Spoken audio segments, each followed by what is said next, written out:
So, ladies, I'm not sure if you've heard yet, but Sydney Sweeney and American Eagle are advertising eugenics. Just Yikes. makes sense for 2025. Yeah. Okay. So American Eagle, for those of you who remember 1995, that's when it was like a really big deal to be wearing American Eagle, and then Abercrombie and Fitch a few years later.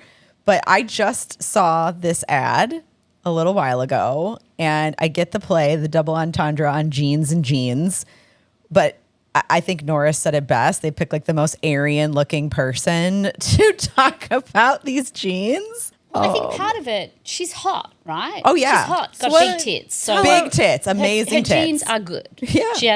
She's a good-looking woman. She's the blonde from the first season of The White Lotus. Yes. Yeah. Okay. She's done some movies and stuff since Yeah. then as well, like the rom-com type things. So I think we should say, so this whole ad, for those that haven't seen it, you should go and look at it. But basically, it's a traditional jeans ad, right? Going back to the olden days, Guess, Calvin Klein, Brooke Yeah. Shields. Yeah. They're always provocative. So basically, the camera pans over her body, which is clad in these jeans, as well as a tight-fitting denim jacket, which is falling off her shoulders. And she basically says, genes are passed down from parents to offspring, often determining traits like your hair colour, your personality, and even your eye colour.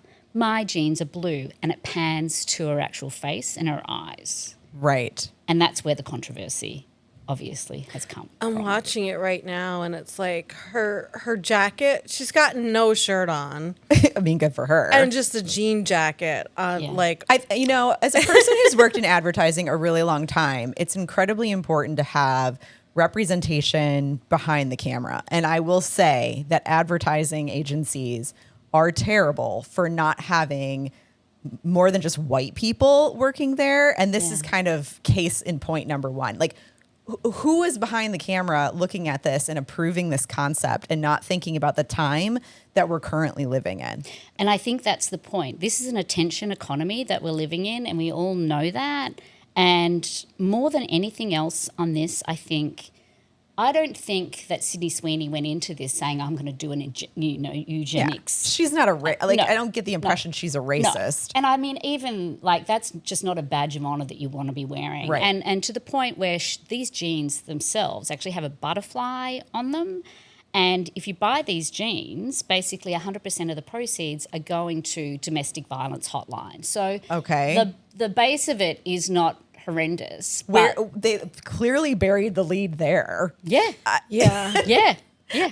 I mean, we're talking about it. Like, we're doing our open just talking about this. So someone said no bad publicity is bad Exactly. publicity. So literally you just go, put this out there. Remember the times we're living in, and a reminder that eugenics was actually a thing. It's always related, from my mind, it always goes back to Nazism, right? Yes. And the Second World War. But it existed here in America as well. Yeah. Like people in the 30s and 40s, like people of colour, it's a thing. Right. And particularly with the times we're living in right now where, brown people are being, deported, locked up for nothing, the LGBTQ community are being attacked. Like right now feels very, very precarious. And eugenics, Gina, we talk about it all the time. There are white supremacists that peddle this stuff. I mean, we have Michigan State representatives who tweet about the Great Replacement Theory. I mean, Elon Musk was tweeting about that stuff and amplifying accounts that tweet about, white Christian nationalism. So this is just leaving a bad taste in my mouth, particularly because she's made a really bad business decision in the past. Maybe she made a lot of money. I don't know. But apparently at one point she was selling soap for men that she had infused with her own bathwater. Yeah. What? That wasn't that long ago. That was like, I think earlier this year or late last year. Ew, Yeah. I'm like the ick. Yeah, I feel like is this woman just oblivious to like how she comes off to people. Is I don't know. Is that kind of like the vagina candle from from Gwyneth Goop. Paltrow from Goop? Like, let me sell my bath water. Let me sell this vagina scented candle. Like, what is wrong with the and people? there's also that, It's so weird. There's also the part of her which is the MAGA, where I think there were photos early on that she had taken with her family and her family behind her. Some of them are wearing "Make America Great Again" caps. Oh, geez. And then, of course, recently she went to the Bezos wedding. So there's there's a little bit of MAGA kind of. Okay. All right. I'm going There's to stuff rescind there. my comment that maybe she's not racist. I don't know her personally, No. so I can't make that assessment. So I remember that family picture when it came out, and she got very defensive online, saying, "This is my family, and I love them, even though I don't feel the same way as them." Okay. But clearly, she was a product of her environment and where Yeah. she came from. If she's okaying a script talking about how her genes are the best, and she's a young white woman with blonde hair and blue eyes, how that goes over your head, I don't understand it. Yeah, somebody again needed to be checking on that. That was multiple failures and a lack of diversity in that staff that created that ad. Oh, I think they did it on purpose, Adrian. I think they think knew. so? I This think wasn't they an knew. oopsie. I don't know. I mean, the play on the jeans and the jeans, I get it, like I said, but like I don't think someone was checking this. But I think think about it. This is purely, the first time I saw it, I'm like, this is pure capitalism. It's money for her, obviously. Yeah. But at the same time, I don't think that they went in specifically to do this, but we're all talking about it. We are. And if you're on the left, or if probably 3/4 of this country doesn't know what eugenics is. Yeah. And they would not care about this. And you've got a small portion of us that do and are aware of it, that are like, clutching our pearls and going, oh, this is terrible. But then you've got the other half, the red half of the country, the MAGA people, who are going, watch all those crazy woke far left people. And not that they're going to go out and buy the jeans, but they're sharing this shit. And I think American Eagle wins out of this. I think you're probably right to some degree. I mean, you think about what happened with Bud Light a few years ago, and the complete blowback that they got from that situation. Using a person who's trans celebrity on their cans, and all of a sudden everyone's shooting. MAGAs are shooting their cans. It's good for business. It is. I mean, it is good for business, I suppose, but it's also They had to go and buy those cases to bring them home and shoot them. Exactly. Exactly. But that kind of tells you where the values lie with American Eagle, if this is the kind of advertising campaign that they're gonna it's so green light on. weird. So I looked it up because, there are apps and websites like Goods where you can go and see, is this company aligned with one party or another? Who are they donating to? So we went and checked, and while they had donated to both, American Eagle donates more towards democratic causes and institutions, by a lot. So I was surprised not to see that kind of, anecdotal evidence with why they were doing this, but I don't know. Anyway, it's created another divide, but it's also, once again, the attention economy, and I think the winner out of this is American Eagle, hands down, and capitalism. That's where we're at. I mean, Yeah. I think there was an article a few days ago that came out about a whites only community in Arkansas. They are blatantly we only want white people here. We're protecting white culture, which I was like, that's not a thing, but okay. So, the context of everything going on, these are the things that are getting platformed. So yeah, American Eagle, they're probably seeing their stock prices increase. They did, straight away. Oh my God. They did. And again, they haven't been relevant since 1995. So I guess that's creating racism and eugenics and Nazism and fascism is creating a profit center for them. they're Okay. just going back to the big boon of the late 90s. I mean, do you remember the Abercrombie models Yes. and all of that controversy? Yes. Where they were hiring blue-eyed, Chiseled. blonde hair, chiseled 20-year-old dudes to stand outside their stores with no shirts on. Yes, and they were all documented in a documentary recently. I think it was probably on Netflix as well, about the abuses that they had to deal with. So anyway, Sydney Sweeney, is she a proponent of eugenics? I guess we'll Tell us in the comments.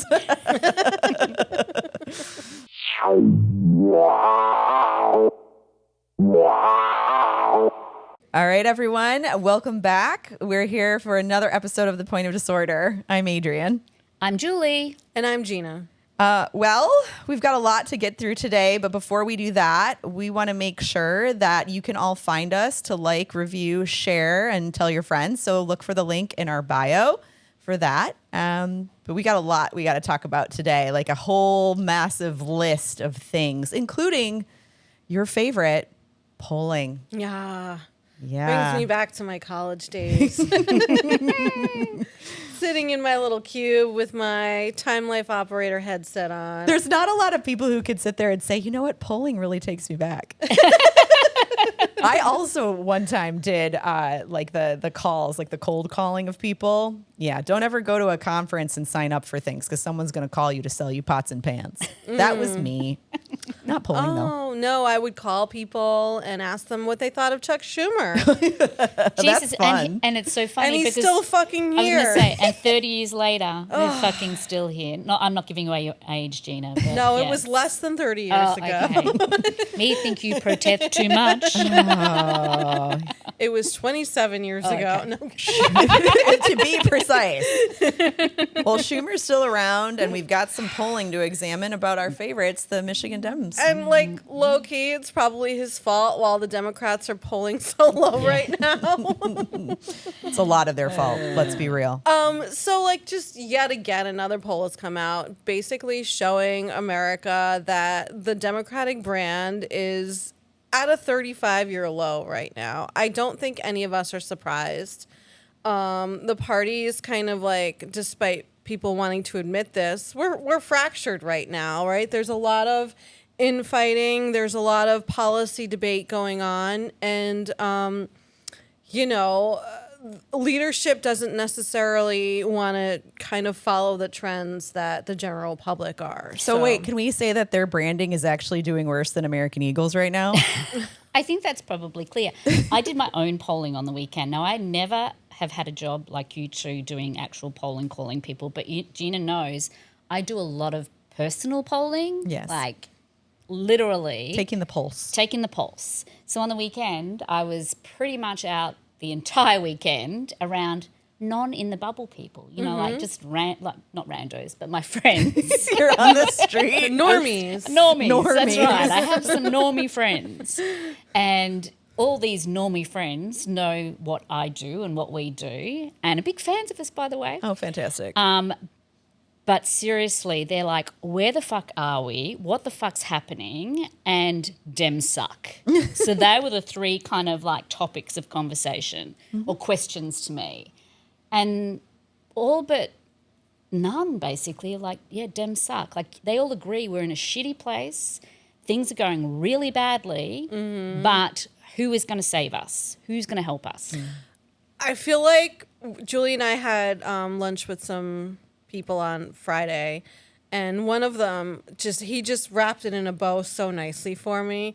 We're like the worst fraternity on campus right now. Oh, no. And this was a Democratic precinct delegate who's like, I'm probably not, when my term is up, I'm probably not going to go back and do it again. Even as a precinct delegate? Yeah. Because, I'm a precinct delegate, and I'm also over here going, what am I supposed to do as a precinct delegate? Just other than put my name on the ballot? So. Because seriously, you are looked at as being a representative in your district, in your area of the Democratic Party. No. So seriously, you have Can to I take think that about back? that.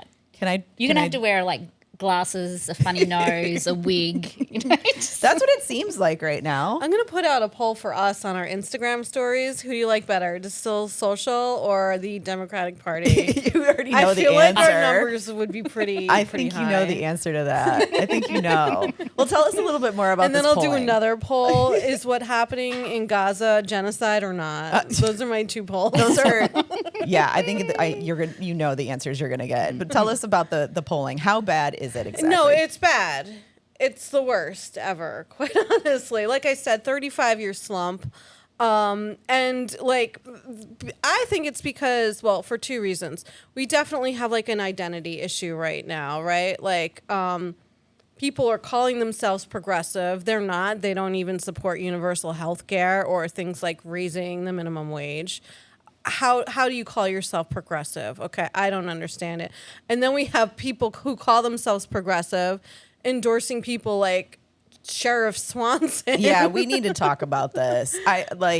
This was shocking to me. Some of the text messages I got, the calls I got about supporting Swanson.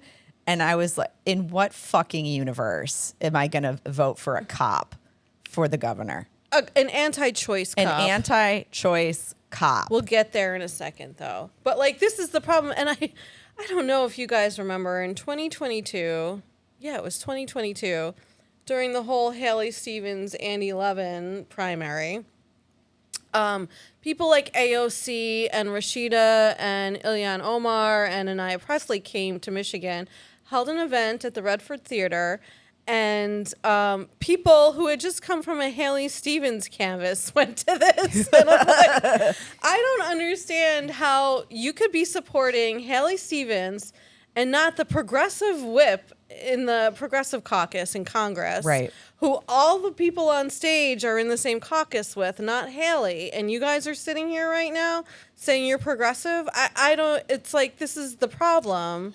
I think you have to remember, Gina, and we have to always preface all of this stuff with most of the time, politics, well, for the left and the right, quite honestly, is all about having your proximity to fame. Proximity and having power. your photo taking with someone. Yes. So it's like, yeah, you talk about AOC, you talk about Ayanna Presley. Most of those people would have just gone there to have their fucking photo taken with him. It makes no other sense because your policies are not in alignment at all. If you are a Haley Stevens supporter, I don't understand how you could also claim to support AOC because it's like, you know, the Grand Canyon in between them as for how far apart they are on the political spectrum. Yep. But yeah, I mean, I think between that and I think like the lukewarm leadership we're seeing, like, you know.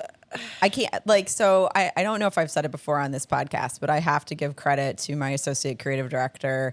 She has said that the Republicans are actively drowning us right now. They are actively holding us underwater. And the Democrats are standing on the beach going, oh, that's really sad. Yeah. Like, that's like the swim faster. Right, exactly. thoughts and prayers while you're being held underwater. That's why, to me, that there's nobody who's really surfaced in the Democratic Party that is like truly fighting back. I mean, they can't even endorse Mamdani. Like there was a Pete Buttigieg interview the other day on NPR. Or he's throwing trans people under the bus now. Yeah. Like, what do we stand for? Right, exactly. The wishy-washy shit.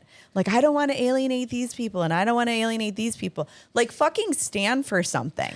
I get pissed off because Democrats are more concerned about alienating people on the right than they are alienating people in their own party on the left. And it's like, that is not how you run your party. No. It's a Big Ten If you party. don't stand for Jesus. something, you'll fall for anything and everything. I love that. That's my dad. Yeah. Once That's- again, my late dad. Yes. Lots of good I love your sayings. metaphors, like Yeah. that you always, your But adages. it's true. But it's so Yes. true. Like if you literally, if you're going to go out there and say, oh, I'm, you know, trying both sides, everything, at the end of the day, there is a point where people will stop listening. And that's what I was hearing on the weekend from these, you know, like I said, just normies on the Normies. street. Shout out They're to just the normies. going, yeah, shout out to normies. They're just going, well, basically, what do they stand for? And who's standing up for us? Who's going to fix this fucking problem? Not the Dems. No. Well, okay. So you just said Big Tent party. Yes. I've got a list of people I'd like to kick out. Let's hear it. I'm here for it. Kick them out of the tent. All right. So I hear names and I want to figure out what these people are all about. So like we just talked about Chris Swanson, okay? The sheriff from Genesee County who's running for governor. He signed the anti-choice ballot petition. Yup. Claims to have evolved his stance, never signed for Prop 3. I would like to kick you out of the party. I'm sorry. Okay, bye. Yeah, bye. Another candidate, Democrat, has a D in front of his name, okay? Dude's name is Wayne Stiles. You've never fucking heard of him. Nope. But he is running for Congress in District 1 against Jack Bergman, so the UP and the top of the mitten. Where my parents live. Sign the anti-choice ballot petition. Why? Okay, this one is good. All right.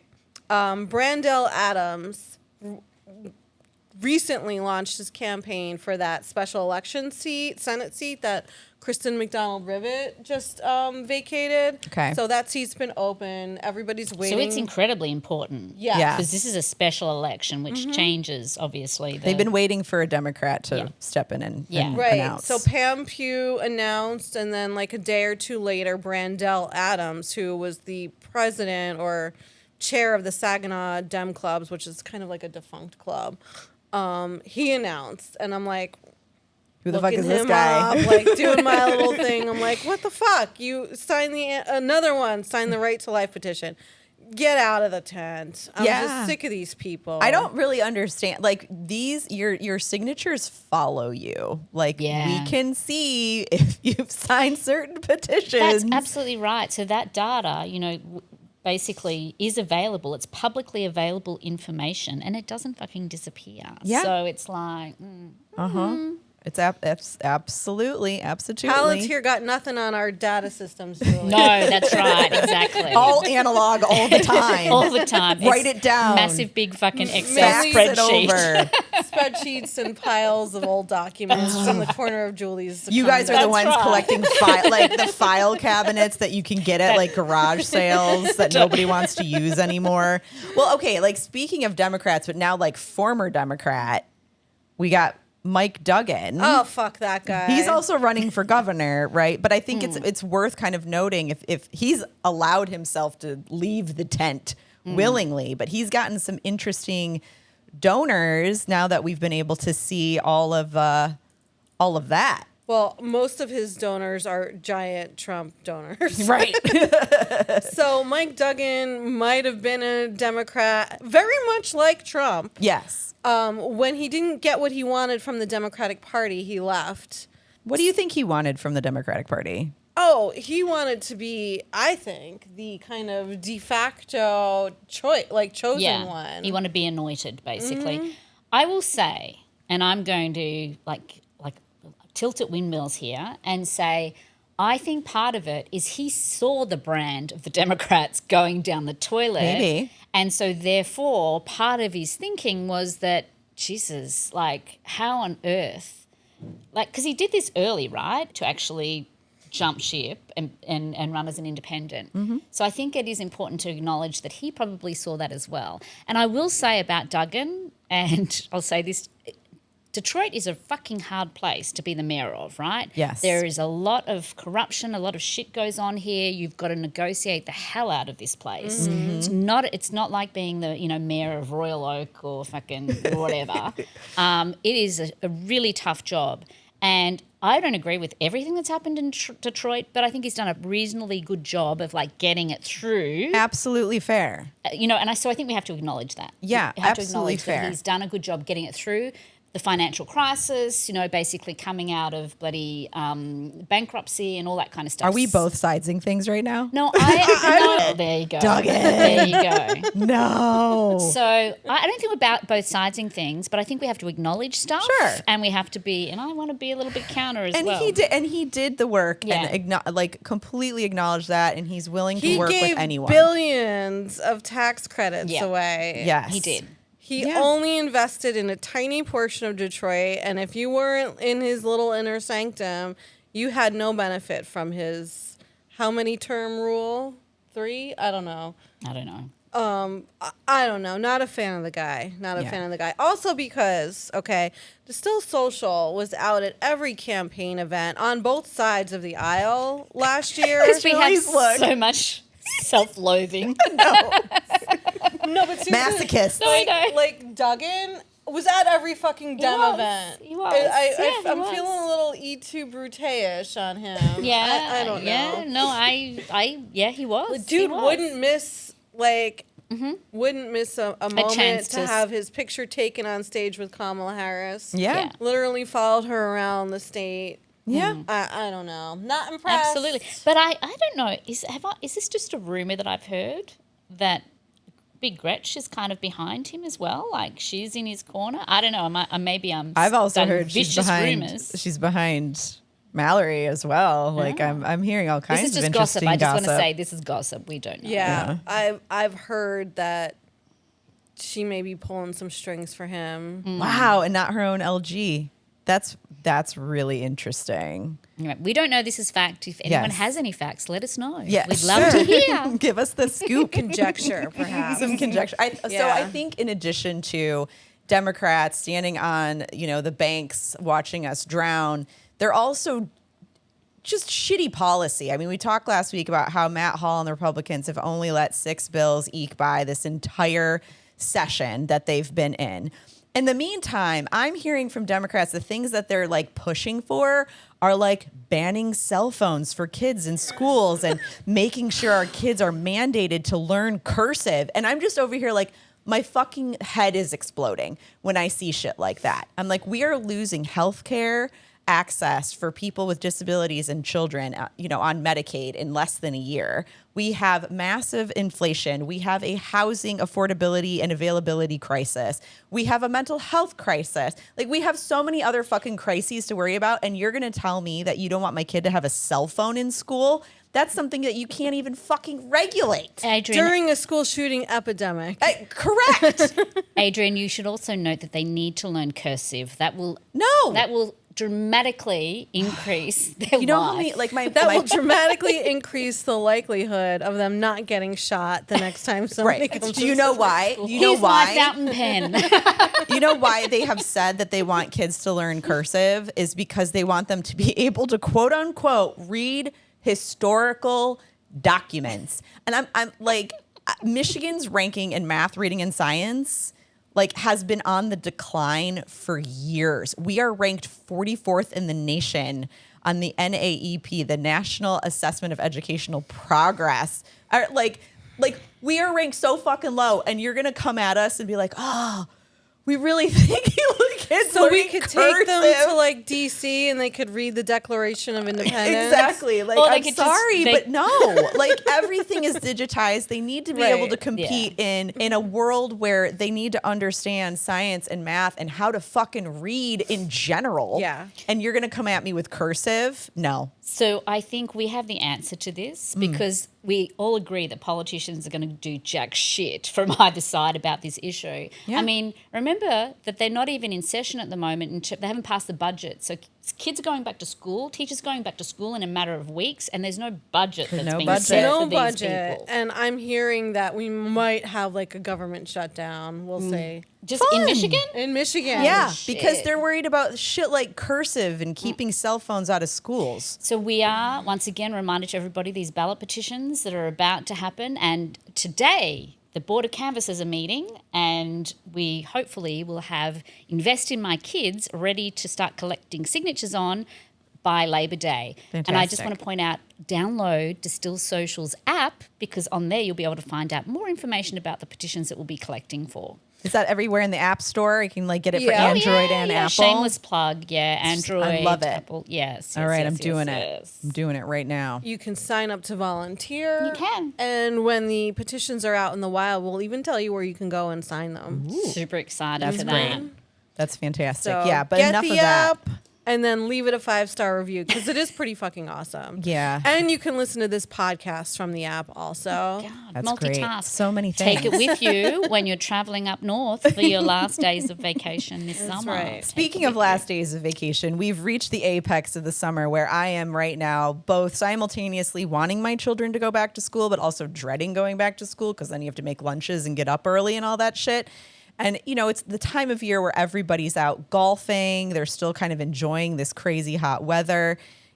Recently, our bestie Trump, our favorite president of all time, was in Scotland. Wait. Tax-funded payer, Yes. taxpayer-funded trip Yes. to go to his golf club in Scotland where everyone hates him. Everyone hates him. I do have some of my favorite signs Oh, that okay. people had there.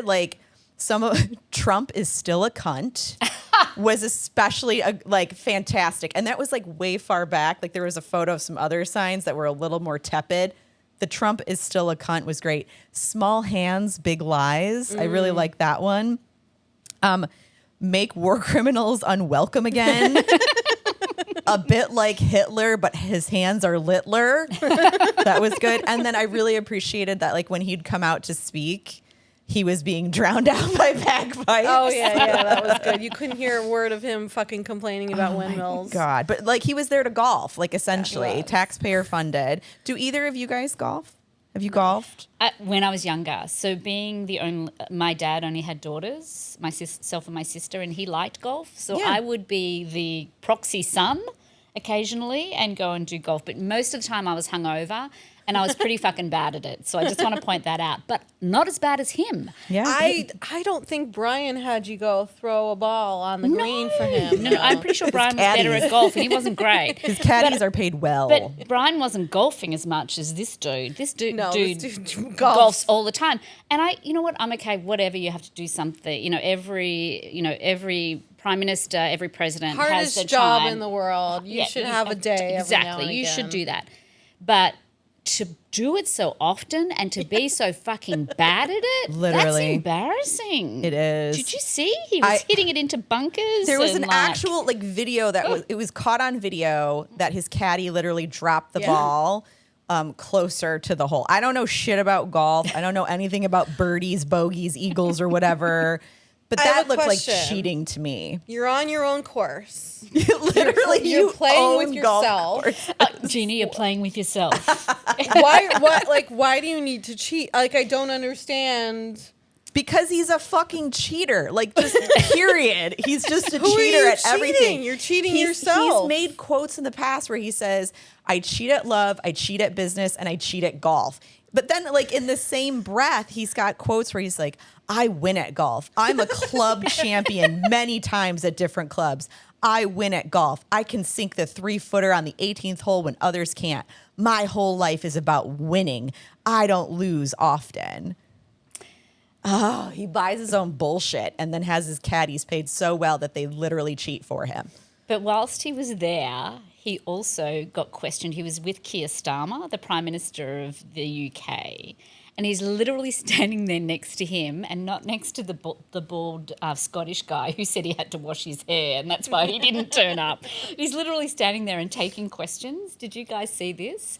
And taking questions about the Epstein stuff. Oh, Because yeah. that has not disappeared, right? Yes. And they're asking him, about, Ghislaine Maxwell and whether or not he's going to pardon her, et cetera, and basically he stands there and he says, I was never invited to Epstein's island. Never had He had the privilege. Never had the privilege. And one of the smartest things he ever did was say no to the invites to Epstein's island. The whole thing was a fucking joke. He also went on like ad nauseum about how Epstein stole young women who worked at his spa. Well, that's the latest, yeah. Right. But like the young women that he's referring to, one of them unfortunately committed suicide at the beginning of the year, which was really horrible and tragic. When she worked for Trump, she was really fucking young. 14. She was 14. So Why- what is he doing having 14-year-olds working at a spa? Exactly. That's my question. What is happening in that spa? I have been to many a spa. Julie, you've been to many a spa. Same. I'm a spa gal. Have you Same. ever witnessed a 14-year-old? No. And I'll tell you No. that I've been to many a spa in many a place Yeah. in Asia, the countries that probably would be tainted. It's a little as, sus. Yeah. And never have I had a 14 or anyone that even looks like they're 14 giving me a massage. Yeah, or that's it's nobody's bad. questioning that. Like I was watching that interview clip and I was like, this seems a little off. Like how Yeah. old was this girl who was working at your club? And then how old were these other girls who were working at your club? And then Epstein, quote unquote, stole them away. I also think it's very interesting, like the rhetorical pattern of the word privilege going to the island. Like, what does that mean? Like, what Yeah. does that word mean to you guys when you think of a privilege? It's not going to Pedo Island, I'll tell you that. Oh my God. So we know that there's been a lot of conversation about Ghislaine Maxwell recently too. Like she's been interviewing with the assistant The DOJ. DOJ. Who actually was Trump's lawyer back when. Exactly. So they're trying to potentially negotiate a pardon for her if she I names mentioned names. this last week, and you guys said, no, that can't happen. Let's bring that conversation up for a minute, because I feel very, very, very certain that this is going to happen. I really do. And the problem is, I don't think anyone's going to give a shit. I mean, I think that it'll go round in circles and we'll all be like, clutching our pearls. But I think at the end of the day, his people are not going to care, because they're spreading this thing at the moment. I don't know if you've heard much about it. You probably have, Gina, because you're terminally online. But about trying to make her look like she was one of the victims. A victim, yeah. Right. So that is starting to like seep in, where we She's all a know fucking human she was trafficker. she was one of the drivers. She should have gotten life in prison, not 20 years in prison. She was basically the pimp for Yeah, Epstein. She was, but she was also involved in some of it as well. Oh, Ugh. in the financials? but also Yeah. actually in the sexual stuff as well. Oh, my And God. part of it is like they say that she was part of it. Mike Johnson came out, I don't know if you saw it or not last week, but he said that she should have got life imprisonment. I'm waiting for him to turn around and like change that little story. But but that's how bad she is. A Well- evil, evil, evil person. I know exactly. I can predict the future. I can tell you guys exactly what's going to happen if she gets this pardon. She's basically going to give, well-known celebrity or Democratic names and try to turn that ship around. That's exactly what's going to happen. She's going to implicate Democrats to get released. I feel like they'll pardon her so she doesn't stay the list or say anything bad. And then a week later, there'll be an accidental drowning. Oh. That's dark. That is dark. Okay, I didn't know we were doing QAnon now, but all my right. God, okay. That's kind of wild. I mean, I think we do need to keep putting the pressure on about the Epstein files and Can I just point out, I mean, Gina knows that I get really pissed off about how much of our tax-paying money is wasted all the time. All the fucking time. you sound like you're fiscally conservative, but I know. socially You know what? liberal. I arrived in this country. That's the third time I've heard that this week. I'm being fiscally pissed off. When I arrived here, I'm like, She why is socially liberal. I will Socially say liberal, that. fiscally pissed off. I understand why people are pissed off about so much tax being fucking thrown around. 1,000 FBI agents were basically going through all of those the Epstein documents for 2 weeks. Well, you know they what? were around the clock. That is our money being pissed up against the wall. And we've just had Doge in there taking away people that are fucking doing like actual real work. Well, I can And tell you they're how gonna- you can help, though. How can I You help? can Venmo your money to the U.S. Treasury to try to gosh. pay down our debt.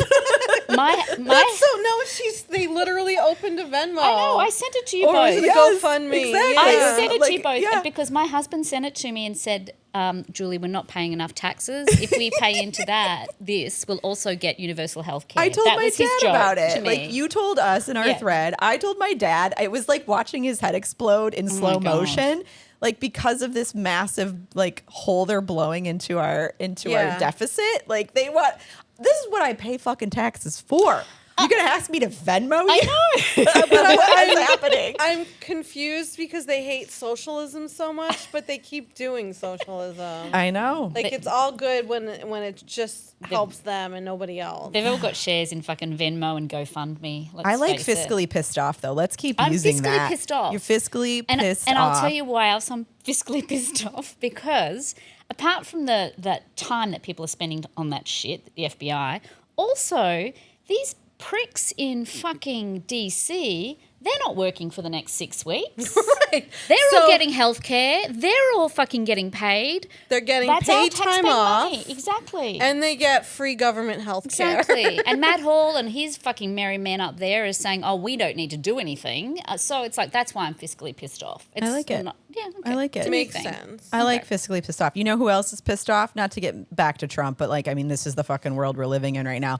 Trump is pretty pissed about CBS and like what's been happening over there between, the Stephen Colbert saying fucking hold my beer. And then we've got South Park's like recent, like new episode, like their season, The tiny penis. the tiny penis, right? Which is like where they open the season with Trump stripping off his clothes and basically the same Saddam Hussein thing that they did like 20 years ago, like they did. And it's fucking hilarious. And it's especially hilarious because they just like literally the week before they reached an agreement with Paramount that they're going to run for the next several years. It was well over $1 billion. And guess who owns Paramount? CBS. Mm-hmm. And now there's talk of like implementing some kind of CBS propaganda officer in there. They're going to have people just watching everything and rating whether it has a bias towards the left or the right. And I mean, once the news and free press is dead, you're no longer in a democratic society. Oh, yeah. And like, this is just one more thing that Project 2025 warned us about. We knew it was coming, and here we are, which is why more than ever, it's important that people turn to independent media to get your news, because we are unbought and unbossed over here, but as you can probably tell. Well, I mean, if someone wants to buy us that shares our values, I wouldn't be sad about it. That's it's not fine. that we can't be bought. We're not just yet. But I think that we've been sliding into this for a while. Like, this is kind of like, it feels like, you know, they always, frogs in boiling water, right? Yeah. That's kind of what we've been for a while. And it's like, oh, how hot does it have to fucking get before, you know, we're literally boiling and dead? But yeah, so I feel like this is not new. I do think it's kind of interesting that CBS was recently acquired by like a family, the Ellison family. They're huge supporters of Donald Trump. And I'm wondering, you know, is this a potential takeover of a massive network to kind of make it more like a Newsmax or a Fox News?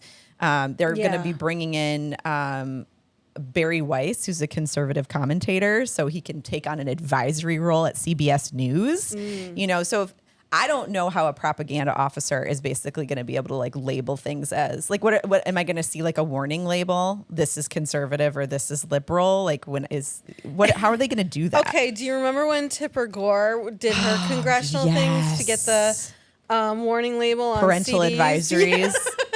Yes. Are we just going to have like a little like warning label, like watermark pop up on the screen? I don't know. Like, how do you enforce that? I don't know. How do you enforce it? I mean, we can all see it happening in real time that they're getting taken over. It's kind of crazy because when you look at what happened on Fox, oh no, we don't lie. Well, you settled a lawsuit and said you're a bunch of liars. That you're an entertainment company Yeah. and Yeah, not a that's right. news Not company. news, exactly. And I think all of it's entertainment now, right? Yeah. It's not news. There is no news in any of this shit. Nope.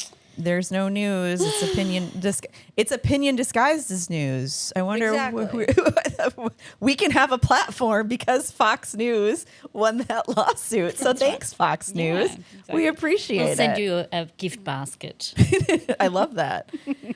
Okay, so you know, obviously we have a fascist takeover happening over at CBS. There's all of that's been happening. You know, I think something else that's been kind of interesting that I've been seeing is just the conversation around universal health care. Our favorite topic, Adrian. Yes. Right, Julie? Yes. I'm here for it. I'm a subject matter expert. I love it. I don't understand some of the talking points because we've talked to almost every elected Michigan official on the topic. Mm-hmm. That's not even hyperbole. Alyssa Slotkin, Mallory McMurrow, Haley Stevens, you know, down to Oakland County commissioners. And, you know, when you poll on universal health care, it's overwhelming, right? Actually, it's probably higher than what Prop 3 passed back in 2022. Absolutely. Universal health care is so much more popular than reproductive rights in this country. When you think about it, we only won by 3 points in 20. If you spoke to, and I do this in my polling, my weekend polling, Gina, where I'm out there talking to the normies. You're taking your pulse. You're pulsing. And, you know, to everybody, particularly when you have a look at what's happening with Medicaid and all of the issues, and basically there's been a bright light that's being shone on the issues around healthcare in this country and access to healthcare. It's a conversation that's happening more and more. So I think universal healthcare is absolutely more popular than reproductive rights. If you want to look at it in terms of like countries that have it already, places like Canada or the UK or Germany Or Australia. or Australia. You know what? I can tell you about universal healthcare. Yeah, I let still the have my socialists- Medicare card. Yes. Tell us about universal health care in Australia, just to remind people what it really is. I mean, it does work differently in different countries, quite Yeah. honestly. And in Australia, this is an example that I know because I grew up with it. I've had it since I was pretty much since I was born. And what it is basically everybody has basic access to healthcare. In your taxes, basically, you take a portion of your taxes go to paying for universal healthcare. And that means everybody, whether you work or you don't work, no matter what you earn, what you don't earn, basically, you have access to hospitals, doctors, any sort of healthcare basically that you need, the basic healthcare. Now, on top of that, if you wish to have private healthcare, so most people just use basic healthcare, but if, for instance, you want to have elective surgery and so therefore you want to go and have, I don't know, your boobs like Sydney Sweeney. boobs like they're very good boobs, by the way. Yes. But yes, if you want Sydney Sweeney's boobs, Yes. or if you're wanting something that's not urgent but you want it done more quickly, because there is a wait time in the public system, right? And I will say that there is a wait time in the system. But what it means, if you've got private health cover, you can basically go and have that done more quickly. You can go to a private hospital, but most hospitals are public hospitals, which anyone can go to at any time. But private hospitals you can get into more quickly, you can use the doctor that you choose, etc., etc. So that's basically Yeah. how universal healthcare works in Australia. These other countries that have it don't have the saying like we do here where people are like, don't put me in an ambulance. I can't Yeah. afford it. Right. No, if you need help, if you're in an urgent medical situation, you call for the ambulance, you get in, you go to the hospital, you don't get a bill. You don't have to be bankrupted. Correct, exactly. You pay Exactly. zero under public health care in Australia. You pay zero. Basically, you are unless you want a glass of wine with your dinner, I suppose. then you can- Healthcare becomes a human right. Correct. Right. It's not a level of accessibility or a Yeah. level of affordability. It is a right given to you. And the other thing I'll say about it, which I think is important for people to understand, is that even under my private health cover in Australia, I would never get surprise bills. So you know when you're going in what your cost is going to be. I never know what I'm going to be paying. And that's the biggest thing that I've noticed is like having something done here. I could be 6 months later fucking still getting Yeah. bills. And I'm not talking bills for like $5. I'm talking bills for hundreds of dollars. Yes. And I'm Thousands. like, who is this person? I don't even know who this person is. Like,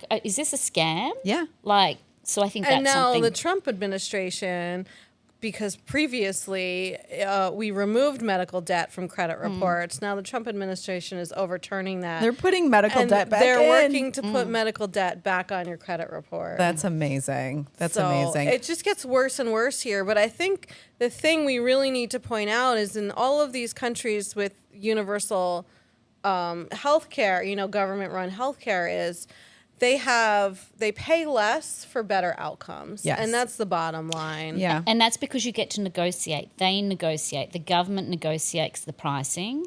And obviously a government that has, millions of people that it's representing is better able to negotiate. Yeah. The same thing happens with prescription drugs in Australia. That's negotiated by the government.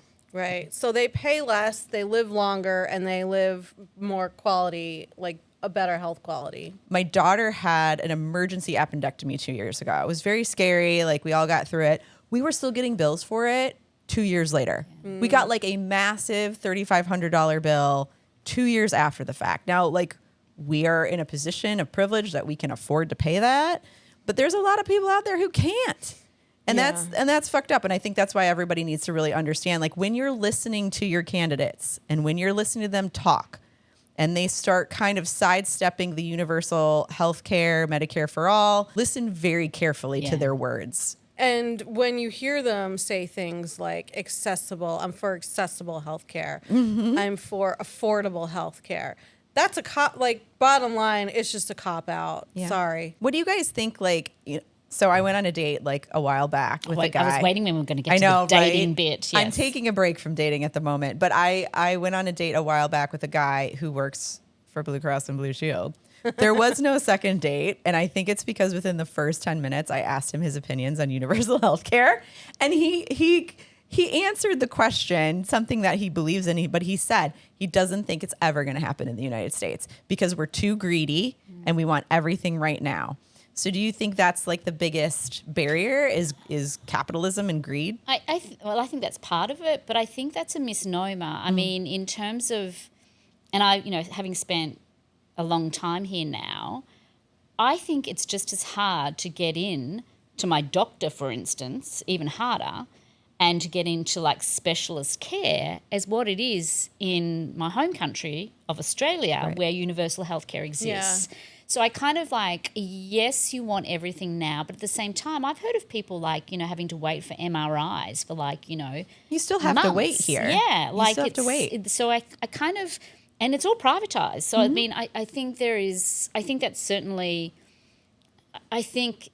greed and the capitalism part of it. And I know that, for instance, Blue Cross Blue Shield, they would obviously lose a shit ton of money if people were basically had access to universal healthcare. But at the same time, I can tell you that the private health insurers in Australia are pretty fucking popular and pretty fucking profitable. Yeah. So it does exist because there's enough people in this country who would pay for private health insurance just to have go to a private correct. hospital. Yeah. Yes. So what you're just talking about is giving everybody a base of care that they would have access to, which would simply mean that they don't go broke every time they have an accident or some serious illness. Yeah. We have, single moms who can't afford to take their kids to the doctor. Right. And that's only going to get worse because of the cuts to Medicaid, too. Yeah. That's only going to get worse. It's like a tax on the poor. It is. Got a lump here, can't afford to go get it checked out. Well, next year you got to pay for radiation. Yeah. Sorry. And the part of this is true. What you notice when you have universal health care is the way that government literally regulates things changes. Because when the government is the one paying for the healthcare at the end of the day, they have a vested interest and skin in the game in terms of making sure that you are healthy. So the one thing, like a really simple example of that is like you would never see, you know how you go to the gas station and those big buckets of pop and soft drink that you can buy? I love that you just said pop.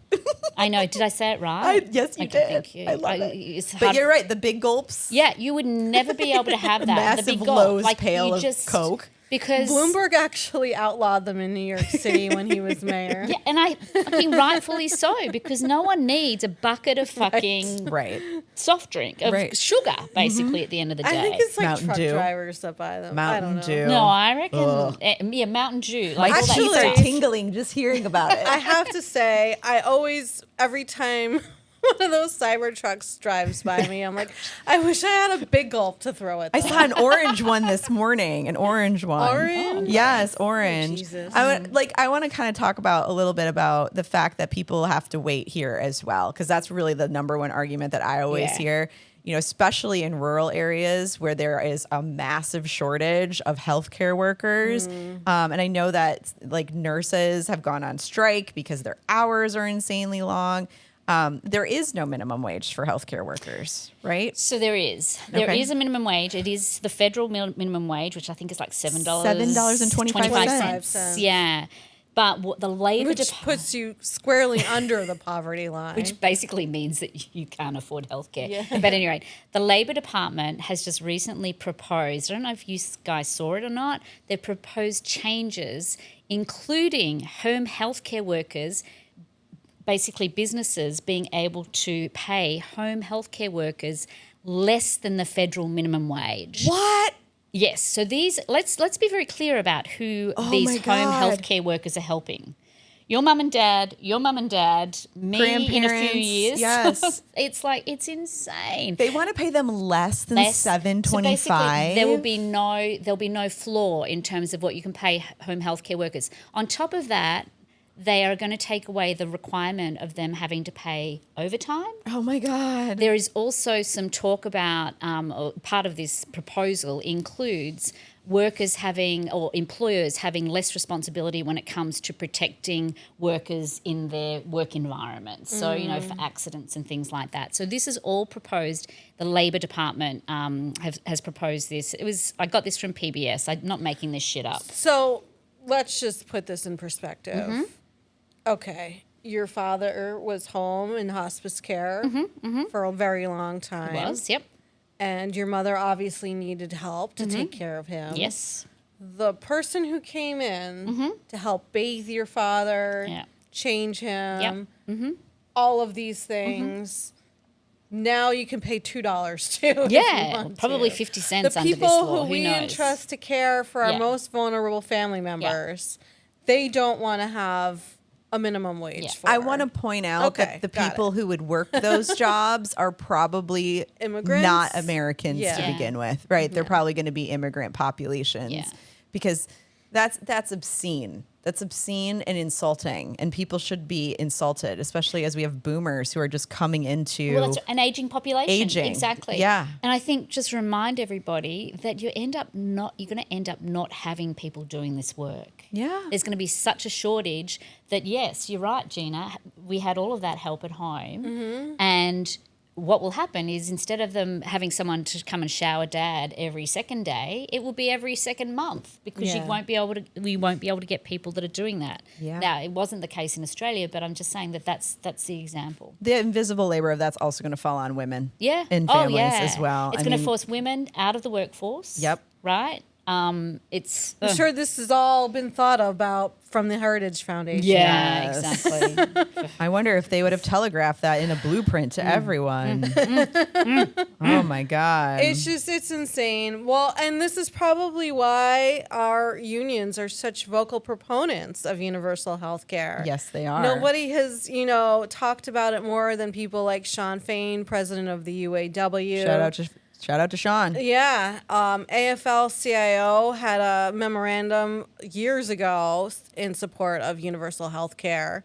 So, thanks, unions. Yeah, Yeah. that's right. Well, Thank they you, wanna- union. They Thank want a to union deal with member more today. important things like getting workers, rights such as, being able to work in a safe environment, Right. having paid time off to, when they're sick or when their Oh family's my sick, gosh! stuff Wow, like that. that's Anyway. I definitely don't want to end the pod on this note because it's too hard. So I will just say that again. I don't know how this is fucking happening. I don't know what horseshoe universe I'm living in, but I'm agreeing with Marjorie Taylor Greene again. Like it's happening again. What'd she say? She made this statement about Gaza and Palestine. And basically she said, we can argue that the hostages, of course, need to come home, but also this is a genocide. She was like one of the first Republicans to step up and call this a genocide, which I was like, oh shit, I'm agreeing with her again. What is happening? It's so bonkers. I can't deal with it. Because that's horrible shit going on as well, Yeah. So, Alyssa Slotkin was recently on a YouTube show where, in the span of the 15-minute interview, basically defined genocide and war crimes, talked about how policies being implemented are war crimes, and then said, no, there are no war crimes happening. So when there's a policy-driven starvation campaign, that is absolutely Genocide. that War is a crimes. war crime. That is genocide. When they are deliberately trying to move a population of people out of where they currently are somewhere else, and they're using policies like this, That's all Netanyahu. that is ethnic cleansing. Yeah. So speaking of Alyssa Slotkin being on YouTube, that famous YouTuber whose name happens to be Crystal Ball. I guess whatever parents need to do, right? Like that's whatever you were Crystal into. with a K. Crystal with a K, Crystal Ball, famous YouTuber, apparently also donated to another Senate candidate here. Right. I mean, her interview was pretty brutal with Alyssa Slotkin, and now we see that she's donated to Abdul El Said's campaign. But not alone. I believe, Gina, you've been doing a little bit of digging and have found some other famous donors to Michigan candidates. Yeah, so I've kind of been focused a little bit on the Detroit mayoral stuff because the primaries, just in a few days. We're already in early voting. So I was looking into who has donated to the various candidates. So in addition to Crystal Ball donating to Abdul, I found that Mary Sheffield had some like famous donors. So, you ready? Yes. Okay. I'll start with the other funny name. Cookie Johnson, Magic Johnson's wife, has donated to Mary Sheffield. Samuel L. Jackson has donated to Mary Sheffield. I want to know how she and Samuel L. Jackson know each other. Oh, I'm sure they were at some Yeah. Hollywood parties together. That's Yeah. funny. Mary knows how to have a good time. Apparently. I think she's on the inside track. Because Greg Mathis, the famous like TV judge, he had that show on TV for Judge years and Mathis. years. He also gave to her. That's So- fantastic. Go Okay, Mary, hey? if you guys were running for mayor of Detroit, who would you want to be on your donor list for your public finance reporting? Pedro Pascal. Pedro Pascal. Yes. Yes. And then I put that shit all over the place. I got endorsed by him. Yeah. I got money from him. Yeah. What about Yes. you, Julie? Oh shit, I haven't got a clue. Who would I want? I'd probably want Magic Johnson himself. Okay. Yeah, I'd want him. You know, he's from Michigan, The isn't goat. he? He's a Michigan guy, isn't he? Super goaded. So, but wasn't he just at like a MAGA thing? what? What? I Hold on. feel that's like questionable. no, that might have No. been LeBron James? no, the older guy, Michael Jordan. Oh, Michael Jordan. Or was it LeBron? Oh, anyway. Do you guys know what I'm talking about? No. Okay. Anyway. Yeah, I mean, I don't know if I'd want anyone famous like donating to me. It kind of feels the same as like getting corporate Yeah. PAC money as well. I think one of the things You that want Sydney Sweeney to donate? no, to I you, don't right? want Sydney Sweeney donating to me. Nobody problematic donating to me. I reject that donation and endorsement. Well, that's why Pedro's so perfect. yeah, he is. Everybody loves him right now. I mean, Yeah. doing like lookalike contests. He's in literally every movie. They had a Mom Donnie lookalike contest. Did they? Yeah, in New York. He is a handsome man. I don't know if people know this, but like every week they'll meet in a park and do another lookalike contest. And Pedro had one. They had one for Luigi Mangione. Oh my god! And I feel like more- this is a fundraiser into Still Social's future. That's a good idea. And most recently a Mom Donnie lookalike. Okay. Yeah. Okay. I can get on board with that. I can get on board that. I don't want them donating to me though. I think Democrats are always trotting out the celebrities like Yeah, every that's election true. cycle, And and I'm it's- like, It clearly doesn't fucking It's work. fucking this is not- useless. you are Yeah. not in Exactly. touch with the common man Exactly. if you are if you're breaking out George Clooney every single fucking time. Yeah. I can't deal with it. So real quick, let me ask you guys. Mom Donnie just went back to Uganda where he was born. 'Kay. To have a 3-day extravagant wedding. okay. How do we feel about this? New York Post reported on it like he fucking was in bed with Hitler. Mom Donnie's father is of means, and I have to say, like, these style weddings are very popular. Sure. Particularly in those areas of the world. Yeah. So I say have the fuck at it. It's your I culture. think it's pretty normal now, having just gone to Italy for a 3-day wedding. Not mine, by the way, Yes. not my wedding, someone else's wedding. And it was not Jeff Bezos' wedding. I just want to point that out. Yeah. But it is quite common now to have destination weddings.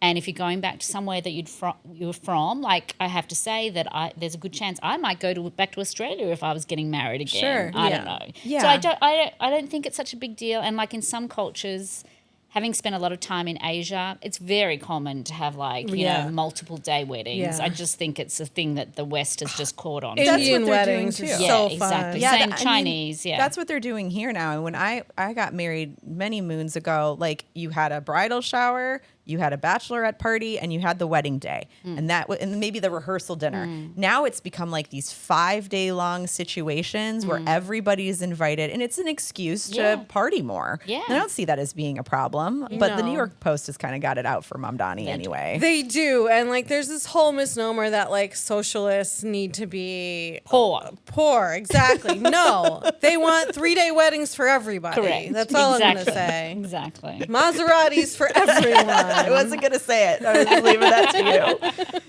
Oh, well, I think we should definitely leave on that note today. Maseratis for everyone. So, with that said, we'll see you next Thursday. Thanks for being here. Later, Gator. Bye.